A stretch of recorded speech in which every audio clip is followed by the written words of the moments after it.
Catherine Roda, bonjour. Bonjour. Alors, bienvenue dans notre rubrique Outre-mer 360 à l'arrêt. Vous êtes la présidente du MEDEF Martinique et vous participez donc à ce rendez-vous incontournable du MEDEF marquant la rentrée des entreprises de l'Hexagone et des Outre-mer.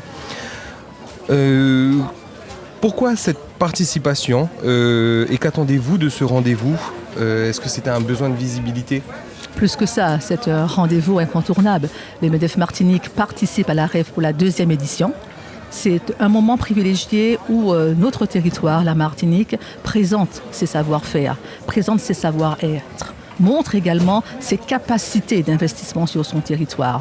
Il faut déjà en fait le dire au national, il faut le dire au plus grand nombre, il faut avoir cette visibilité, mais une visibilité qui rentre dans une cohérence, une visibilité qui rentre dans une congruence, montrer que nous sommes également un territoire d'investissement, sortir de la logique un peu classique où on nous perçoit comme des territoires de plaintes, de doléances, ils se plaignent tout le temps. Non, nous sommes en capacité de pouvoir faire un audit, nous l'avons fait, à pouvoir poser les problématiques de nos territoires, nous l'avons fait, à pouvoir de manière linéaire faire des propositions très précise sur chaque sujet posé.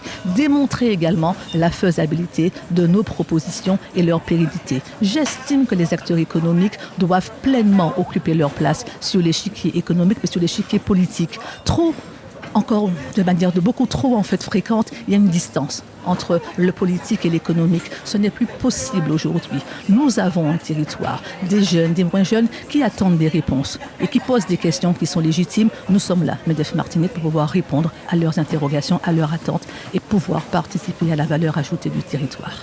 Alors, c'est un message que vous portez donc, pendant ces 2 journées. Est-ce qu'il y a d'autres messages forts que vous souhaitez faire passer pour la Martinique, pour les entreprises de Martinique? Bien entendu, nous avons besoin de stabilité au niveau de la fiscalité. Il n'est pas normal que nous puissions, en chaque fin d'année, se battre pour un PLF 2027, se battre pour pouvoir maintenir la LODEOM sociale, qui est le mécanisme d'exonération de partie des charges patronales de nos collaborateurs salariés. On doit à chaque fois se battre pour pouvoir permettre que ces dispositifs, également leur AFIB, soient maintenus. Voyez-vous, cette instabilité, sans savoir en fait l'année N+1, ce que nous aurons comme en fait, dispositif fiscal est extrêmement, j'ai envie de dire, délétère pour le territoire. Nous avons cette année obtenu de la ministre de l'Outre-mer l'engagement de sanctuariser la LODEOM sociale dans le PLF 2027. C'est véritablement déterminant. Donc nous faisons vraiment cette demande d'avoir une stabilité au niveau de la fiscalité, mais également une simplification des normes. Voyez-vous, pouvoir répondre à une demande pour un dossier de demande de subvention, c'est un parcours en fait du combattant. Seules les entreprises qui peuvent avoir un staff intérieur ou extérieur avec des consultants peuvent passer l'ensemble de ces étapes. Mais l'entrepreneur de moyenne taille ou encore avec d'autres moyens, sans ces ressources, eh bien, se retrouve finalement à devoir abandonner au milieu du chemin. Alors c'est un peu dommage alors que véritablement il porte une ingénierie, il porte un savoir-faire. Donc on demande une simplification des normes. Également pour nos échanges avec la Caraïbe. La Martinique est rentrée dans la CARICOM cette année. Quelle vision en 3D entre les normes européennes, la législation française et la législation de ces territoires de la Caraïbe. Alors, quelle harmonisation et quelle évolution des normes européennes? Nous sommes également demandeurs de cela. Donc, je le redis, stabilité au niveau de la fiscalité, simplification au niveau des normes, et puis également travailler ensemble, l'attractivité de notre territoire. Les 2 premiers, en fait, rendez-vous sont importants, mais en interne sur le territoire. Donner à nos jeunes envie de revenir. Qu'ils partent. C'est normal, on est un territoire insulaire, donc on a envie d'aller voir ailleurs. Mais quelle espérance pouvons-nous en effet rétablir sur le territoire pour dire à nos jeunes « Ok, vous avez fait de belles expériences, vous avez une vraie valeur ajoutée, mais revenez ». Qu'est-ce que nous faisons pour pouvoir en interne leur donner envie? Donc, c'est un travail vraiment de convergence, un travail vraiment, en fait, je vous assure, au pied à pied. Je vois que avec la sénatrice Catherine Conconne, avec son association Aller Virer, elle fait un gros travail et nous sommes véritablement acteurs économiques aussi investis à ses côtés. À nos jeunes, en fait, qui ne peuvent pas partir, quelle formation pouvons-nous leur donner de qualité pour pouvoir leur permettre d'avoir un contrat de travail ou encore être entrepreneur? Donc, voyez-vous, on a besoin d'arriver à une expertise un peu plus fine de la formation de notre jeunesse sur le territoire. La France Travail a rendu un livrable sur le besoin en main-d'œuvre sur le territoire. Ça permet de savoir quels sont les besoins de nos entreprises. Et step by step, nous allons construire avec eux des formations dédiées où le jeune ou moins jeune aura sa formation, mais durant la formation pourra rentrer en immersion dans l'entreprise qui est en recherche justement de compétences prédéfinies avec une possibilité et même une promesse d'embauche de l'entreprise partenaire à la fin de la formation. C'est important, voyez-vous, qu'on puisse dire vous vous formez, mais pas pour pouvoir vous retrouver sur le marché du travail après cette jolie formation. Vous avez une ouverture, vous avez une visibilité, vous avez une possibilité ici sur votre territoire. Alors, vous évoquez le travail de France Travail donc sur la besoin de main-d'œuvre en Martinique. Du coup, les entreprises, elles ont besoin de quoi comme talent, comme parcours Est-ce que c'est plutôt dans le tourisme? Est-ce que c'est plutôt dans l'agriculture? Alors, nous avons plusieurs secteurs. Le tourisme est pour moi un secteur clé de développement économique du territoire parce qu'il y a beaucoup d'activités dérivées du tourisme, l'hôtellerie, la restauration.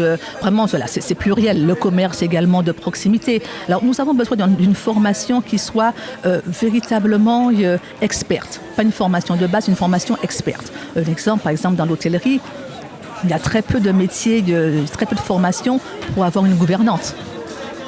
Et ça participe également à la qualité de l'expérience hôtelière du client. Et ce travail, nous avons tenté de le faire avec Caribéa, Patrice Fabre, de pouvoir faire venir une gouvernante d'un palace parisien pour pouvoir former. Ce sont de belles initiatives, mais qui demandent à pouvoir être professionnalisées sur le territoire. Dans le domaine de l'innovation, avec l'arrivée de l'IA, nous avons besoin d'avoir justement des formations expertes. Par exemple, les systèmes de caisse seront automatisés. On n'aura pas du tout les mêmes logiciels qu'aujourd'hui. Nous avons besoin d'avoir en fait ces formations expertes pour que les jeunes soient au rendez-vous. Et non pas que les compétences finalement, faute de formation, eh bien en fait elles soient appelées à l'extérieur. En matière d'agriculture, un exemple concret, la banane. La banane en fait a besoin d'avoir des fois des approches en termes de traitement phytosanitaire sur vraiment des petites portions. Il existe des drones qui pourraient permettre de faire ce travail de phytosanitaire sur vraiment des superficies qui se compteraient en effet en millimètres carrés. Et aujourd'hui, ces drones ne sont pas opérationnels. Ce serait de la formation de nos jeunes comme techniciens, comme également en fait, usagers en fait du drone, mais également en termes de maintenance. Voilà des exemples concrets qui pourraient en effet permettre de professionnaliser et de donner vraiment en fait de la compétence sur le territoire. J'ai envie de dire l'agriculture. On sait comment la sécheresse a éprouvé en fait nos territoires. 190 bovins qui sont malheureusement décédés. On sait comment que la production de la canne à sucre, elle a perdu 30% de son prévisionnel de production sur cette année. Ça veut dire que toutes les activités dérivées, au rang desquelles le rhum martiniquais, qui est vraiment un label de qualité reconnu mondialement, sa production sera également revue à la baisse. Donc la filière, par exemple, le canne à sucre, elle est aujourd'hui en difficulté. Qu'est-ce que nous faisons? Il faut qu'on ait en effet une ingénierie. Est-ce qu'on passe en fait de l'étape de l'urgence au modèle? Qu'est-ce que nous construisons? Est-ce qu'on reste chaque année? Eh bien, il y a une urgence, on réagit en urgence. Mais qu'est-ce qu'on apprend justement dans l'antériorité pour pouvoir sortir de l'urgence et y trouver les éléments de lecture et d'ingénierie pour pouvoir créer le modèle qui nous correspond aujourd'hui par rapport à l'évolution du territoire qui est la nôtre. Très bien. Juste une question. Vous avez évoqué le PLF 2027. Les discussions, elles ont débuté là-dessus. C'est un autre combat pour les entreprises, j'imagine. Vous attendez quoi de ce PLF? Est-ce que vous êtes confiante par rapport à notamment la situation que l'on connaît aujourd'hui à la Semaine nationale? On marche toujours sur des œufs. Nous restons attachés à la promesse de Madame la ministre de l'Outre-mer, je vous l'ai dit, où elle nous a indiqué que l'allodéum social en fait restera dans le PLFSS 2027. Nous estimons aussi que les aides à l'investissement productif, appelé le RAFIP, puissent être maintenues en l'état. Quand un investisseur veut en fait renouveler son matériel, veut renouveler son outil de production, il fait un financement bancaire, remboursable des fois sur 15 ans, sur 20 ans. Et lorsque la règle fiscale change en cours d'année, voyez-vous, les années s'écoulant, 2027, 2028, et que ces obligations de remboursement restent vraiment à l'identique, eh bien voyez-vous, la faisabilité de pouvoir renouveler un investissement est quasiment réduite à la baisse. Et même en fait, aujourd'hui, un investisseur se dira, mais moi, j'y vais pas. J'y vais pas parce qu'apparemment, aujourd'hui, en 2026, les feux peuvent peut-être être ouverts, les voyants sont peut-être ouverts, mais j'en sais rien en 2027 et en 2028. Donc je me serais engagée avec une équation à un moment T, mais qui va changer totalement à un moment T plus 1. Donc ça aussi, c'est un frein à l'investissement sur le territoire, c'est un frein à l'attractivité sur le territoire. Et je parlais de sanctuariser nos dispositifs fiscaux sur notre territoire et sur les territoires d'outre-mer. C'est un sujet qui concerne la Martinique, mais également tous les autres territoires de l'outre-mer. Alors, 2027, année charnière, année électorale très importante. La campagne, elle a débuté. Qu'est-ce que vous attendez d'elle pour votre territoire et pour la France entière ? Nous attendons qu'enfin les acteurs économiques soient associés aux décisions qui sont prises pour les territoires. Les territoires, je parle de la Martinique, mais également la France dans toutes ses composantes. Il n'est pas normal que nous, acteurs économiques, nous, créateurs de richesses, par une prise de risque qui est colossale au quotidien, que nous soyons spectateurs des décisions qui sont prises. Et après, en fait, finalement, animateurs des conséquences. Nous voulons être présents, consulter, nous voulons travailler dans la prise des décisions à prendre sur nos territoires, parce que qui mieux que nous peut savoir ce qui est nécessaire à nos territoires respectifs, sinon ceux qui créent la valeur, sinon ceux qui font des embauches, sinon ceux qui prennent des risques au quotidien, sinon ceux qui font le saut sans filet chaque jour en se réveillant, en croyant totalement, avec un investissement, j'ai envie de vous dire, vraiment un engagement très fort pour son territoire. Très bien, merci.